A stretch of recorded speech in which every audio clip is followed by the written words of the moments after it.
Bonjour. Alors, après avoir parlé, ou bien après avoir abordé la dernière fois le compte et le grand livre, dont on a essayé de définir le compte, son utilité dans l'entreprise, et ainsi le grand livre comme étant le document qui regroupe l'ensemble des comptes ouverts par l'entreprise. Très bien. Lorsqu'on a parlé de compte, on a dit que le compte, c'est un document d'enregistrement qui permet d'enregistrer les mouvements réalisés par l'entreprise et qu'il regroupe l'ensemble des mouvements réalisés. Très bien. Alors, le grand livre, il va nous donner une situation globale sur l'ensemble des mouvements réalisés pour chaque élément constituant le bilan et le CPC, et ainsi, il va nous permettre de calculer le solde. Et c'est à partir du solde qu'on pourrait savoir l'état actuel de tous les éléments, de tous les comptes constituant la comptabilité d'une entreprise, combien on possède en matériel de transport, combien on possède en banque, combien on possède en créance client, combien on a réalisé en achat, combien on a réalisé en vente. Alors, toute la situation sur les soldes des comptes ouverts et tenus par l'entreprise. Très bien. Ça, c'est le compte, ça, c'était le grand livre.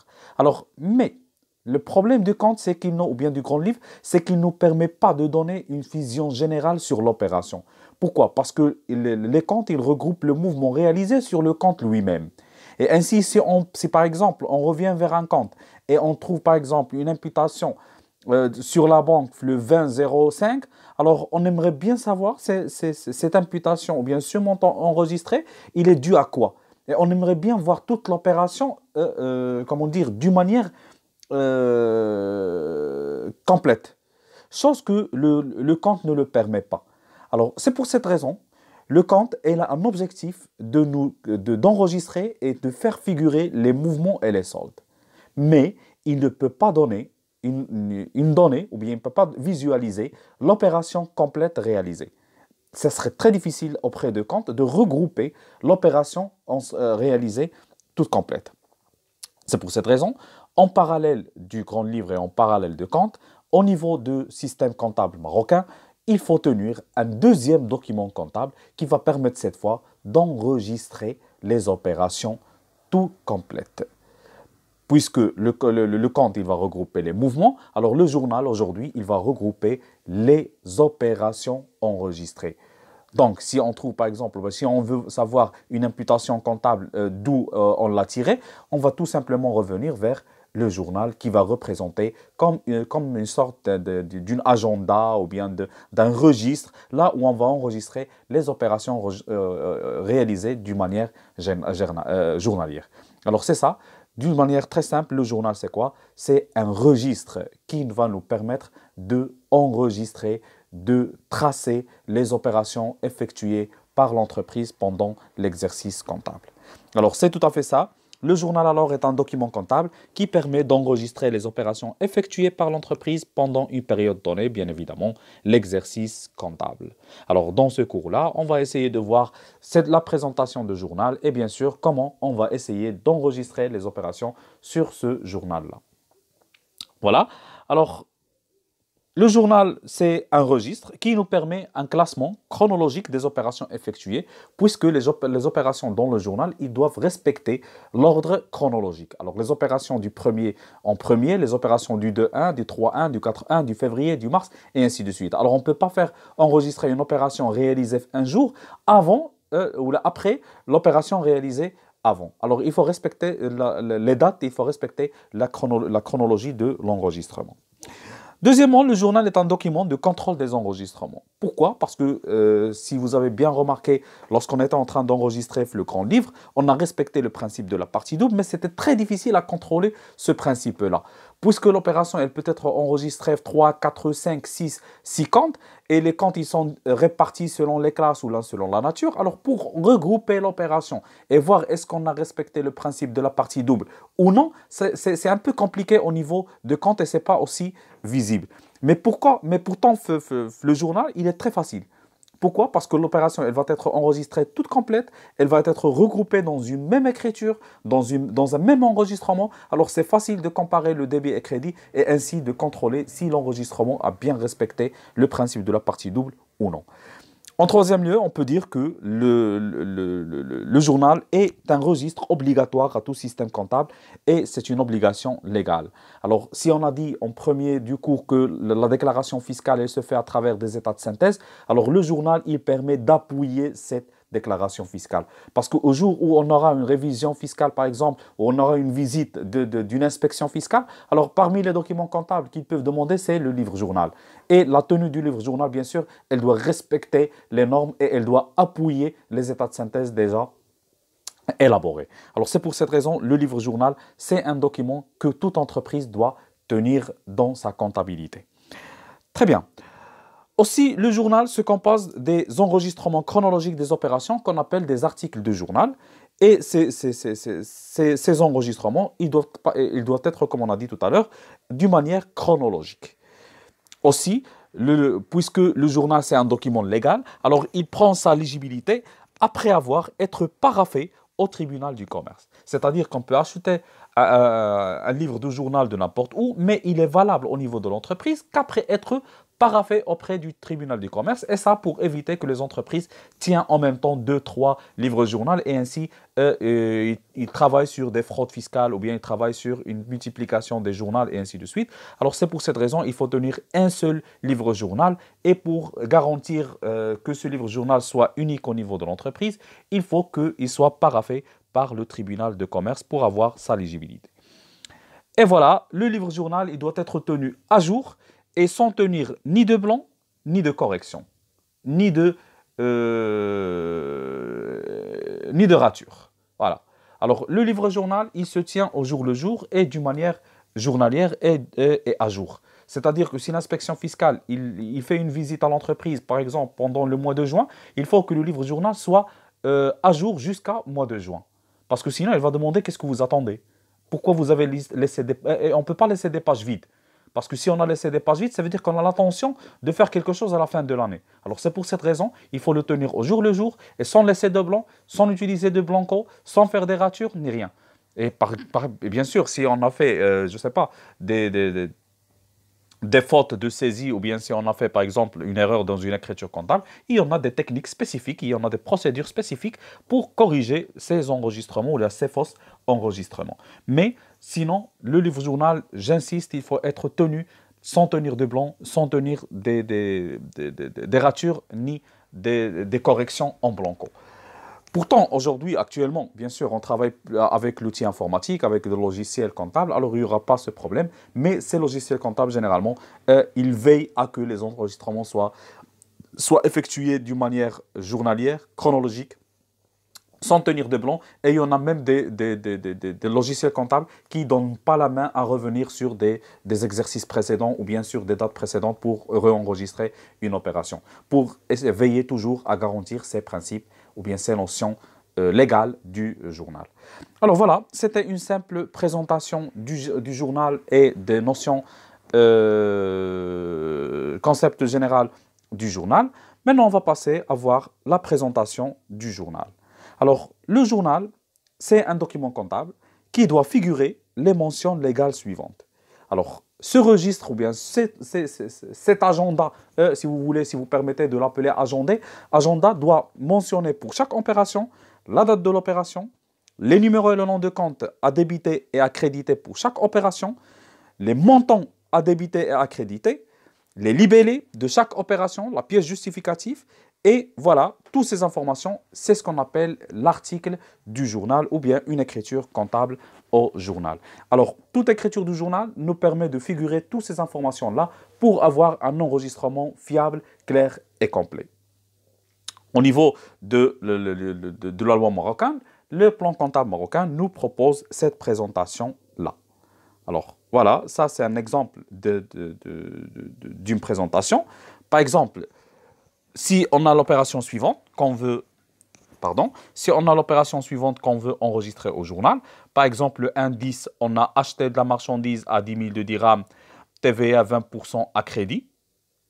Alors là, l'opération, on a acheté de la marchandise qu'on a payé à crédit et bien sûr, on va payer aussi la TVA. Alors, sur le même principe qu'on a travaillé le compte, si on analyse l'opération, là, on va trouver que l'opération a agi sur 3 comptes. Le premier compte, c'est l'achat de marchandises, parce qu'on a acheté de la marchandise, il faut enregistrer. Deuxièmement, le crédit. Alors, on a acheté de la marchandise à crédit. Et bien sûr, le compte utilisé lors du crédit, c'est le compte fournisseur. Et bien sûr, on a maintenant un compte de TVA. On a payé avec l'achat de marchandises la TVA. Alors, on a payé deux choses à crédit. C'est ce qui fait qu'on a trois comptes à enregistrer. Alors, maintenant, on trace un journal. Voilà, comme vous voyez, il y a une colonne pour les numéros de compte. Il y a une partie là où on va enregistrer les montants débit-crédit. Et il y a deux colonnes là où on va enregistrer les montants débités et les montants crédités. Alors voilà, on revient vers l'opération. Par exemple, on a acheté de la marchandise à 100 000 dirhams et on a payé avec l'achat de la TVA et le montant a été payé à crédit. Alors qu'on a dit que trois comptes ont été constatés. Premièrement, en ce qui concerne l'achat de marchandises. Alors l'achat de marchandises, puisqu'on a acheté de l'achat de marchandises c'est un compte de charge et voilà, l'achat de marchandises doit être débité. C'est pour cette raison, comme vous voyez là, on a enregistré l'achat de marchandises dans la partie, si vous voyez, la partie débit du journal. Alors après, on a payé encore la TVA. Alors puisqu'on a payé la TVA, alors la TVA, nous, on la récupère c'est une état qu'on va récupérer plutôt auprès de l'État. Alors c'est une créance qu'on va récupérer après. Et les créances, généralement, puisqu'ils augmentent, ils sont enregistrés au débit. Alors voilà, la TVA aussi enregistrée au débit. Et le troisième compte, c'est le compte fournisseur. Puisqu'on a acheté la marchandise auprès du fournisseur, alors le fournisseur, il va augmenter en termes de dette. Alors, la dette fournisseur augmente en passif. C'est pour cette raison, comme vous voyez, le fournisseur, là, il est enregistré au passif. Alors, la partie passif. Alors, comme vous voyez, alors, comme ça, c'est comme on enregistre les opérations avec la date de l'opération ici, pardon. Voilà, avec la date de l'opération ici, n'est-ce pas? Et le montant, voilà, le montant de l'achat de marchandises, le montant du TVA toujours au débit et le montant du fournisseur puisqu'il est au crédit, on l'a enregistré au crédit. Et n'oublions pas, bien sûr, le libellé des opérations, facture numéro 46. Voilà, alors c'est comme ça comme on enregistre les opérations au niveau du livre journal. Très bien. Pour mieux saisir, pour mieux assimiler, on va essayer de travailler une petite application ensemble. Alors, par exemple, voilà, par exemple, l'entreprise Fasco a réalisé les opérations suivantes, pardon pour la faute de frappe dans l'opération, parce que parfois le PPT, lorsque tu l'agrandis sur un smartphone, il ne fait pas apparaître tous les lettres, je ne sais pas pourquoi. Mais bon, alors l'entreprise Fasco a réalisé les opérations suivantes. Le 202, on a acheté de la marchandise pour 5 000 dirhams par chèque bancaire. Alors, on a acheté de la marchandise par chèque bancaire. Achat de marchandise par chèque bancaire. Alors, généralement, pour cette opération, généralement, on a imputé, ou on va toucher deux comptes. Le compte achat de marchandises et, puisqu'il y a le chèque bancaire, alors c'est le compte banque. Alors, comment on va enregistrer cette opération? Voilà, on va tracer un journal de la manière suivante. Comme vous voyez là, alors voilà, une partie pour les numéros de compte, une partie pour les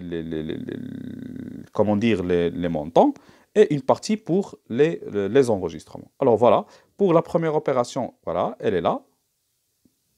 La première opération, le 2, on a commencé par la date, voilà, la date de l'opération c'est le 2.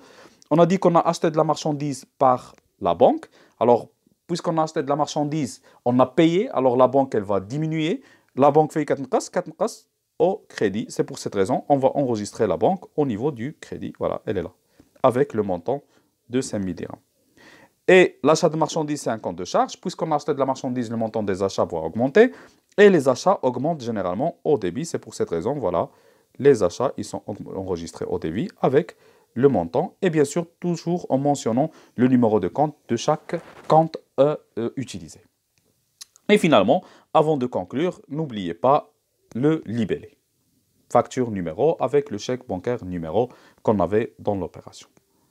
Alors voilà, si on revient aux opérations, alors le 902, on avait vendu de la marchandise pour 8 000 dirhams par chèque bancaire. On a vendu de la marchandise par chèque bancaire. Alors vente de marchandises par la banque. Alors on remarque à Husseini encore une fois qu'on a deux comptes ici. Vente de marchandises et la banque. Alors, on va revenir vers notre journal, voilà. Et on va ajouter la date. Comme vous remarquez, bien sûr, il y a le 2 et après le 9. Alors, on a respecté la chronologie des opérations. Et voilà. On mentionne la date de l'opération qui est le 9/02. Voilà, elle est là. Et après, on a vendu de la marchandise en contrepartie de la banque. Alors, puisqu'on a vendu, cette fois, l'argent va rentrer dans la banque. Alors, la banque va augmenter. La banque, elle va augmenter où? Elle augmente au débit. Alors, c'est pour cette raison, on l'a enregistré la banque, la partie débit. Et pour la vente de marchandises, puisqu'il s'agit d'un compte de produits, on a vendu, le chiffre d'affaires a augmenté, les produits ils vont augmenter au crédit. C'est pour cette raison on a enregistré voilà, le compte vente de marchandises au crédit du journal. Alors comme vous voyez, débit et crédit. Et voilà, comme je viens de citer tout à l'heure, c'est très facile ici de contrôler le respect du principe de la partie double. Vous voyez, alors là, achat de marchandises avec la banque, voilà, débit, crédit. Et là aussi, banque, vente de marchandises, un compte en débit, un compte en crédit, et toujours 8000 dirhams débit, 8000 dirhams crédit. Alors, on a bien respecté le principe de la partie double.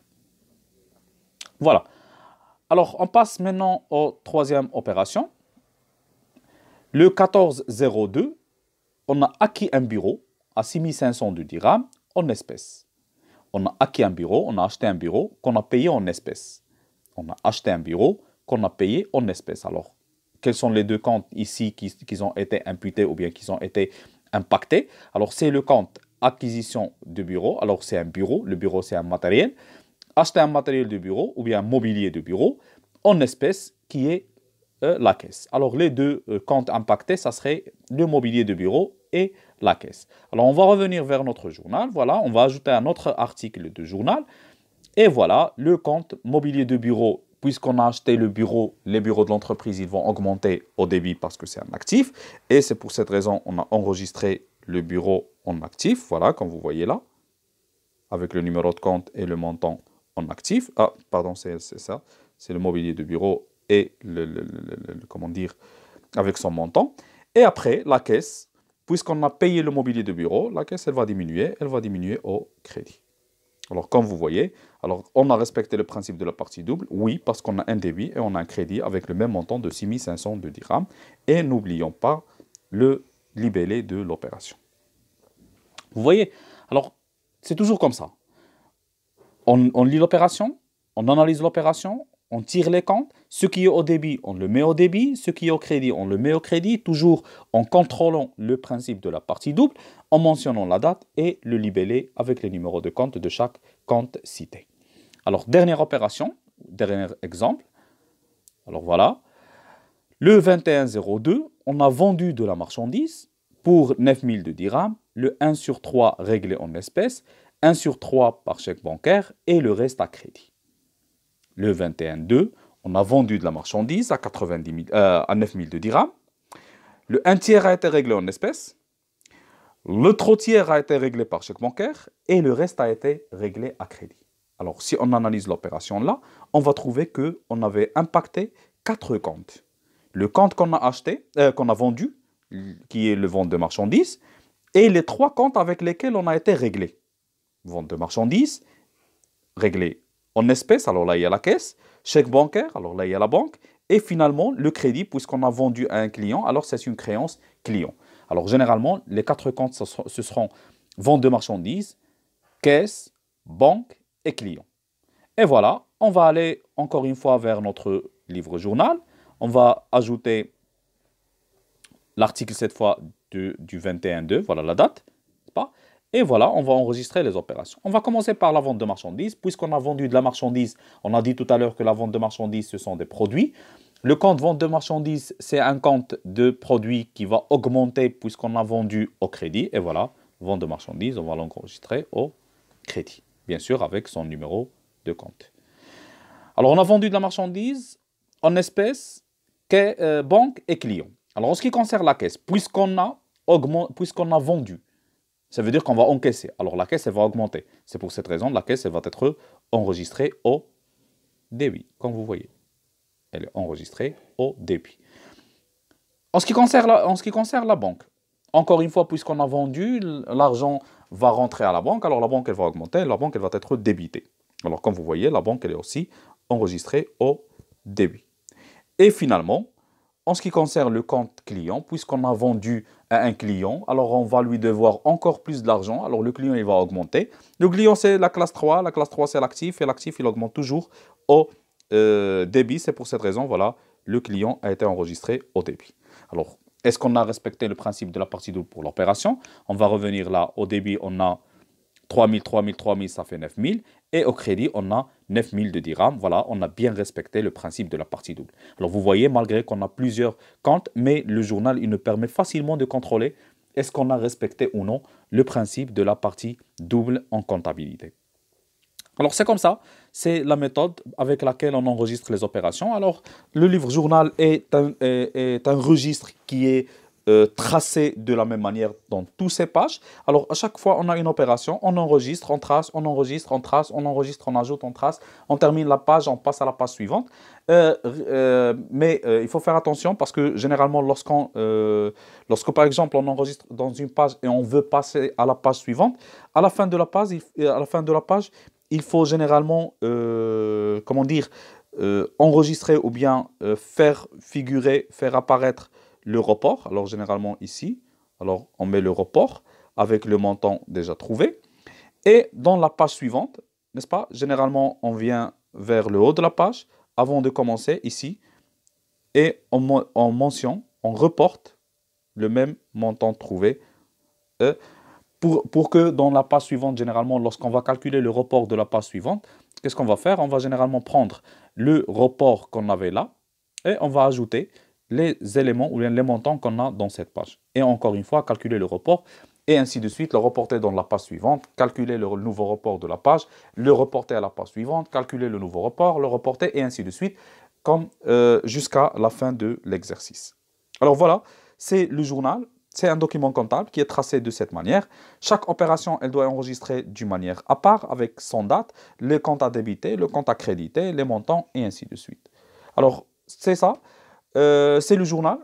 Alors, on a parlé de sa définition, on a parlé de ses dispositions légales, et on a parlé, enfin, sur sa présentation, aussi qu'on a travaillé une application. Alors, le livre journal aussi, c'est un document comptable obligatoire pour l'entreprise. De ce fait-là, on peut dire que l'entreprise, elle enregistre ses opérations dans deux documents comptables. Il faut faire deux enregistrements en parallèle. Chaque opération réalisée, il faut l'enregistrer premièrement dans le grand livre et après en parallèle dans le livre journal. Alors comme ça, on a deux enregistrements des opérations. On a un enregistrement qui est dans le grand livre, dans les comptes, et un autre enregistrement qui est dans le journal. Alors, il faut le faire toujours en parallèle. À la fin de l'exercice, on doit avoir les deux documents à la fois. On doit avoir et le journal avec toutes les opérations réalisées et le grand livre avec tous les montants imputés dans les comptes pour pouvoir calculer les soldes. Parce que les deux documents comptables, ils sont complémentaires. Le livre journal et le grand livre, ils sont deux documents complémentaires. L'un permet de tracer les opérations et garder une trace des opérations. Le deuxième, le grand livre, il permet de calculer les soldes et de regrouper les imputations, regrouper les mouvements de chaque élément ou bien de chaque compte. Alors, il ne faut pas agir sur un et oublier l'autre. Non, chaque opération réalisée, il faut qu'elle soit enregistrée dans les deux documents comptables à la fois. Et le grand livre et le journal, comme je viens de citer tout à l'heure. Alors voilà, j'espère que j'étais clair. J'espère que c'était compréhensible pour aujourd'hui. Alors, c'est ça le journal, un document comptable qui permet d'enregistrer les opérations et qui est tracé de cette manière. Et on a vu la démarche d'enregistrement des opérations ou bien de ce qu'on appelle aussi les écritures comptables au niveau du journal. J'espère que c'était clair, j'espère que j'étais compréhensible. Je vous remercie pour votre attention et au cours suivant. Merci.